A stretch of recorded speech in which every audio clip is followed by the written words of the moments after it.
All right, day one's in the books. We want to develop players, develop more consistency in performance day in, day out. Play in, play out. It's the second time through the offense, defense, and special teams now. So guys ought to be playing faster, thinking less. And want to promote competition. So the weather cooperated today. It was really humid and hot. It was a lot different than the first day of spring practice. It was about 45 degrees. Everybody felt great being out there. It forced us to think and play football on day one, so that was good. So day one's in the books, and day two tomorrow. Zach, the Niz on your left.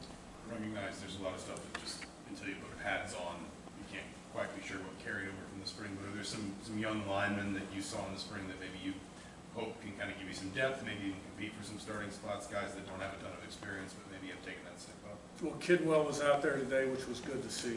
He was one of the best two linemen in the Sun Belt had he stayed healthy last year. And then, we're looking for depth on the offensive line.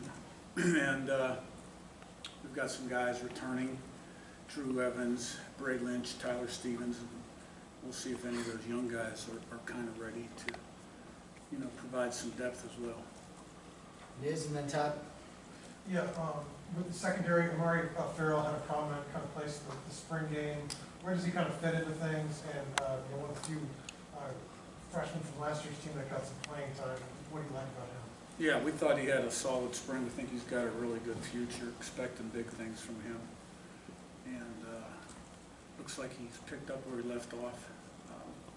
So excited about it. Todd and Jack. Curt, you mentioned level of retention from spring ball to practice. And you mentioned some of the things you already mentioned that you wanted to see. Anything just in general else that you want to see in terms of retention level from what you taught in the spring to today, and what did you see in that regard? Well, I think we want to get these guys playing football like the way we want them to play. We have a certain style, fast, physical, relentless, smart, disciplined, poised. Always been the least penalized team in the league. #1 in turnover ratio, and very highly ranked in some key statistical categories which lead to success. And kind of develop that relentless mindset and resilient where you're not affected by the circumstances, practice or game, by a good play or a bad play, or you're down 14 points. In the second quarter, you're not affected. They're up 14 points. It's like our first conference game at JMU.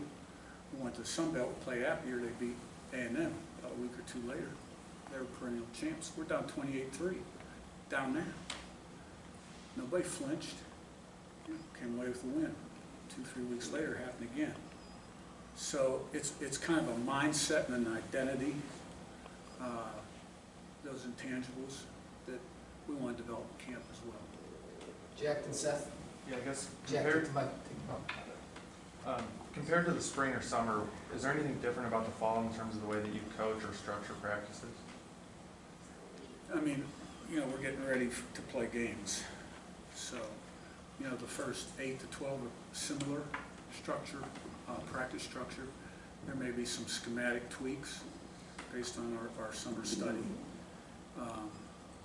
And then as we get closer to the opponent, there was some game-specific type things. Seth on your right and Jeff. Yeah, one of the guys you picked up in spring, Cedarius Doss, had a lot of success at the FCS level.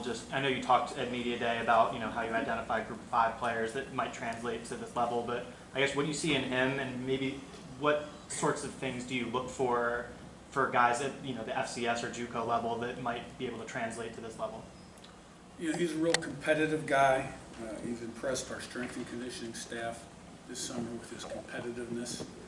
And, he's one of those guys out there getting reps, and, we'll see how the dust settles and, where he fits in terms of defense and special teams. Jeff and then Zach. Yeah, Coach, CJ West, how's he looking to start fall camp? And if he's having a great year for you down the road, what are key things he's doing well? Well, I mean, this is the first practice I haven't seen the tape. He was a good player at Kent State. We're excited to have him.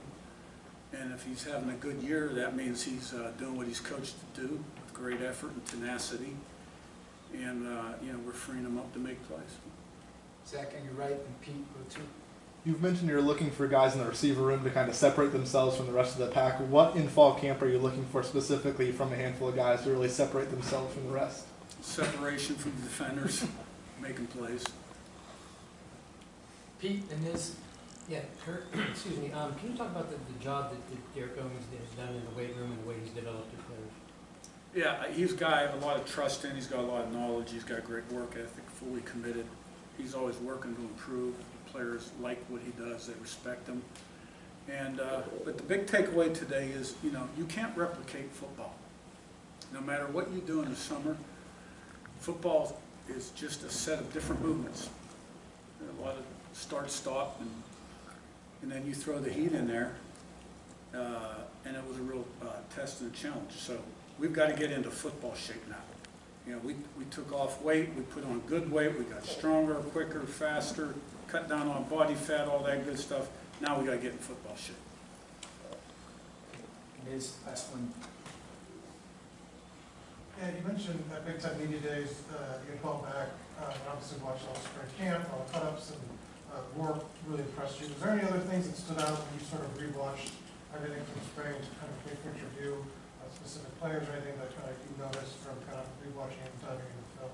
No, I think, yeah, I mean, I think, because what happens is you end spring, you jump right into recruiting, and then you get the staff back, you know, mid-July, late July, before camp, and it gives you another perspective of what happened in the spring. It's a great evaluation tool, and I think we all learned a lot from it.